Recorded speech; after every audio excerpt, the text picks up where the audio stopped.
itu bau kecoa sama bau tikus, tapi nggak tahu ya di situ karena emang makanannya enak-enak dan murah, dan menurut gue juga worth it gitu loh untuk murah. Dan tergantung juga sama jurusan yang diambil. Kadang ada oh iya, beberapa jurusan emang banyak banget prakteknya. Misalkan kalian Oke, halo teman-teman semuanya, balik lagi di YouTube channel gue. Benerin rambut dulu. Aditora TV, geng. I've got this feeling, I'm feeling you could be the one. Ya. Balik lagi di konten kampus, tapi storytelling tetap sih. Gue mau bikin storytelling. Biasanya kalau gue ngomongin kampus, apalagi tentang biaya hidup di kampus itu, biasanya gue berdua, tapi dengan narasumber. Tapi karena kali ini ngomongin tentang UNJ, yang berarti itu adalah kampus gue sendiri. Kayaknya gue bukan gak butuh orang lain sih. Gue tetap butuh pembanding biaya hidupnya mahasiswa lainnya atau dari alumni lainnya. Nah ini mungkin akan membahas biaya hidup waktu di UNJ. Dan ini mungkin bermanfaat buat mahasiswa-mahasiswa baru yang kuliahnya di UNJ, dan yang mungkin udah, semoga 2021 nanti udah nggak belajar di rumah atau kuliah di rumah ya. Jadi kita ke kampus, ngekos normal lagi, terus kita semua sehat lagi, amin. Nah, karena lagi COVID mungkin banyak yang di rumah, dan mungkin ini belum kerasa efeknya buat kalian. Gimana sih mempersiapkan kosan, gimana mempersiapkan dan lain-lainnya. Nah, karena gue lagi COVID gini, gue mau nanya, kalau kalian COVID gini, kalian tetap ngekos nggak sih? Terus pas ospek nyari informasi itu gimana? Coba sharingnya di kolom komentar ya. Nah, oke. Jadi, kemarin gue sempat posting di sosial media gue, di @mahasiswa_UNJ dan di Aditora. Gue bilang, berapa sih biaya hidup kalian di UNJ gitu kan? Mahalkah, murahkah? Yang relatif berarti UNJ itu ada di Jakarta. Jakarta itu ibu kota untuk saat ini. Dengan biaya hidup yang mungkin Jakarta itu lumayan tinggi daripada kampus-kampus negeri di daerah lainnya. Bener gak sih? Atau bahkan lebih murah. Jadi, gue kuliah di UNJ tahun 2012. Gue di Fakultas Teknik. Gue masuk ke UNJ itu lewat jalur Penmaba Mandiri. Ya gue nggak pinter-pinter amat sih. Cuman ya itu semuanya juga balik lagi pas lulus kalian jadi apa. Nggak lihat lulus kalian masuk ke kampus negerinya lewat jalur apa sih. Pertama, total yang gue biasa butuhkan waktu tahun 2012 atau terakhir gue lulus kan 2017 ya. Sebenarnya kalau di total sih gue sebulan tuh murah banget ya. Oke, kita lebih rinci deh, ngomongin lebih fokus. Pertama masuk ke UNJ berarti di Jakarta. Dan kalau kalian anak rantau, kalian harus ngekos. Kisaran kos-kosan di daerah Rawamangun, Jakarta Timur, kampus A atau kampus B itu sebenarnya lumayan dengan jarak yang nggak jauh banget, tapi kadang-kadang range-nya beda. Misalkan kalau di kampus, gue dulu kuliah di kampus A, tapi gue ngekos di daerah Kayu Jati yang itu dekat dengan kampus B. Di Kayu Jati, itu di pinggirannya kampus B itu, kalau kalian tahu dekat BSI, di situ ada namanya Jalan Kayu Jati. Di situ banyak kos-kosan murah banget, dan terkhususnya kos-kosan gue ngekos di situ dari zaman 300.000 men. Kos-kosan di UNJ, dekat UNJ itu lumayan murah juga. Dari zaman 2012 300.000, terus naik jadi 3,5, naik jadi 400. Kalau nggak salah gue tuh terakhir 400.000 selama kuliah di situ. 400.000 dengan kos-kosan yang lebar cuman sekitar 2,5 kali 2,5 meter gitu, atau 2 meter kali 3 meter. Nggak luas banget, tapi namanya kuliah kan cuman buat tidur, ibarat kata tidur, ngerjain tugas kayak gitu-gitu. Bahkan ngerjain tugas pun gue kadang di kampus. Nah, kalau kalian kasih tahu lokasinya supaya teman-teman yang butuh kos-kosan juga bisa tahu lokasi di bawah, nomor telepon kontak personnya di bawah info kos-kosannya ya. Misalkan gue di Kayu Jati dengan harga sekian.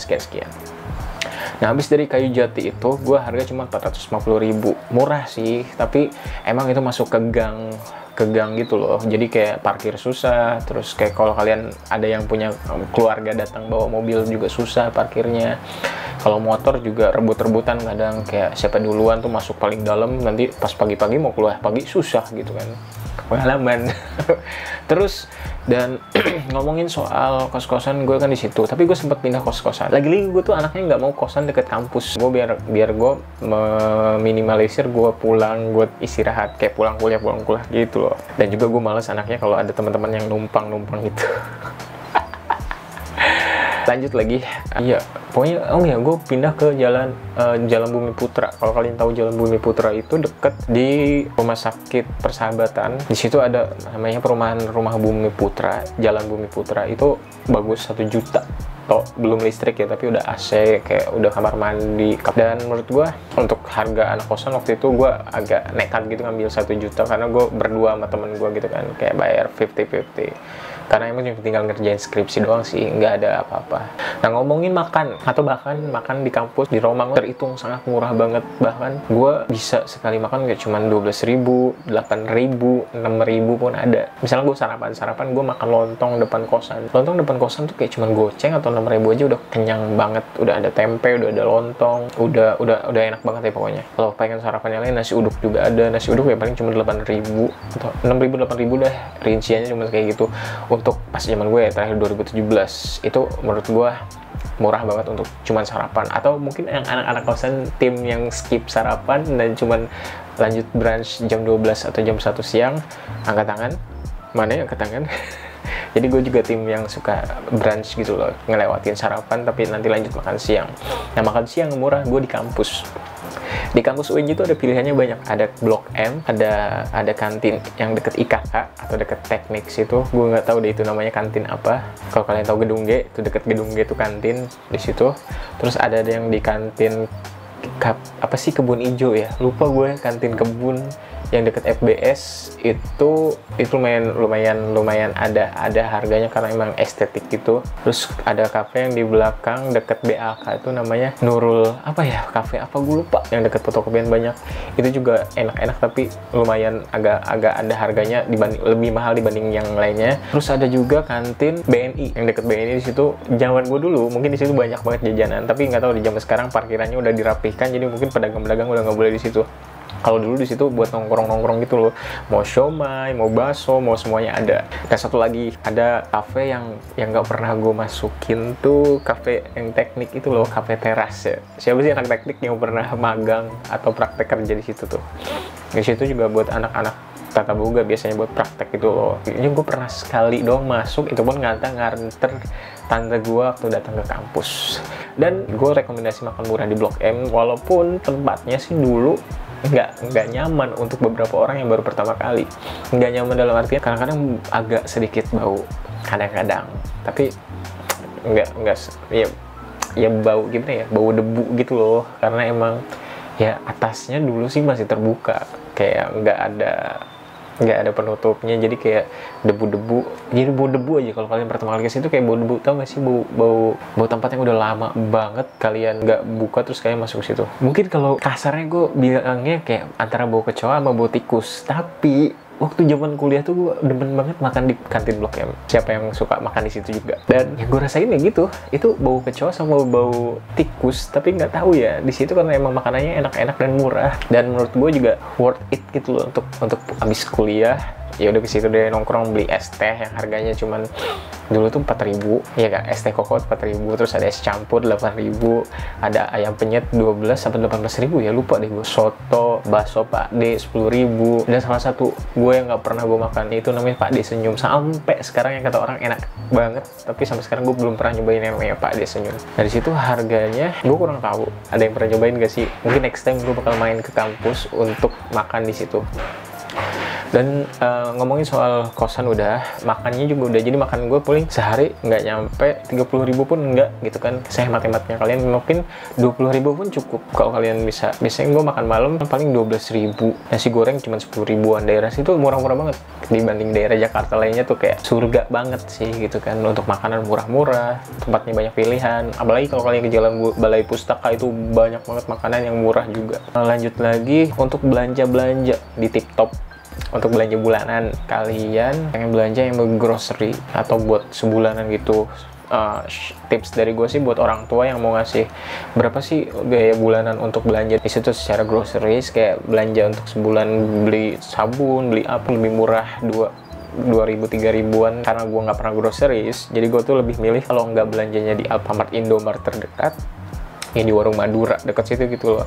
Kalau di Jalan Kayu Jati itu ada warung Madura gitu, di situ pasti lebih murah. Aqua botol aja cuma 2.000 apa 1.500 gitu. Wah, bener-bener merek Aqua itu, padahal di yang lain cuma udah 3.000, udah 4.000, ada yang 5.000. Di Madura, warung Madura tuh lebih murah waktu itu. Kalau grocery sih emang tip top sih buat teman-teman yang mungkin kontrak barang-barang teman-temannya, bisa di situ. Jadi kalau di total gue ngekos waktu zaman kuliah sih sekitar 400 ribuan. Makan sehari 30.000 dikali 30 deh, karena gue kan jarang pulang juga kan, ya pulang sebulan sekali. Gue untuk makan 900.000, ya sekitar 1.500.000 kali ya untuk sebulan. Itu pas tahun 2017 terakhir loh. Dan menurut gue itu murah sih dibanding temen gue. Di sini nggak ngerokok, gue di sini nggak ngopi, jadi kayak gue hemat gitu loh. Jadi gue nggak orang yang harus seharinya ngopi, seharinya ngerokok terus gitu. Jadi mungkin gue hemat gara-gara itu. Dengan budget segitu murah banget sih untuk mahasiswa. Dan untuk transportasi di Jakarta tuh parah sih, murah banget menurut gue. 3,5 kalian udah bisa keliling Jakarta pakai Transjakarta.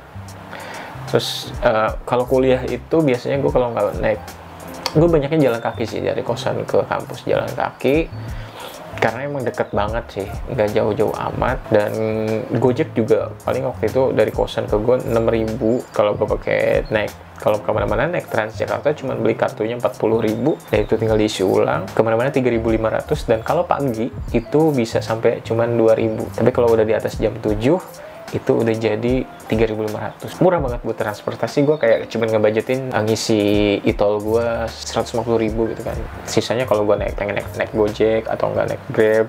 Sebenarnya kalau hidup di Jakarta sih balik lagi ke kita ya, kayak enak-enak aja gitu, murah banget. Oke, sekarang gue mau baca beberapa komen. Nih, ada dari Windy Triawira, kata dia 1 juta, tapi dia nggak nulis rinciannya 1 jutanya berapa, apa aja. Terus juga ada dari Vania, sebulan 2 juta belum sama kosan. Mungkin ini yang terbaru ya, mungkin ini yang terupdate-nya. Dia 2 juta belum sama kosan, harga kosannya juga nggak tahu. Nah, ini ada juga dari Raden Muda, kata dia makan 20.000 sampai 30.000 dikali 30 itu sekitar 750.000. Bensin parkir lainnya 350.000. Terus kos-kosan 600.000, total 1.700.000.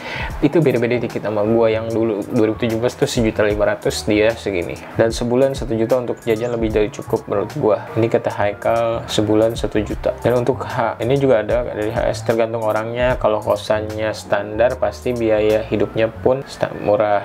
Dan tergantung juga sama jurusan yang diambil. Kadang ada, oh iya, beberapa jurusan emang banyak banget prakteknya.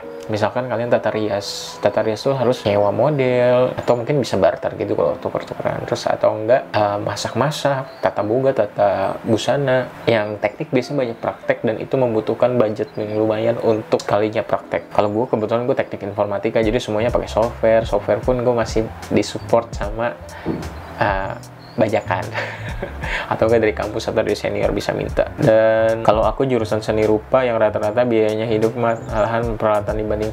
Nah, seni rupa, seni tari, dan seni-seni lainnya juga lumayan tuh, banyak prakteknya yang lumayan juga bisa ngabisin duit banget.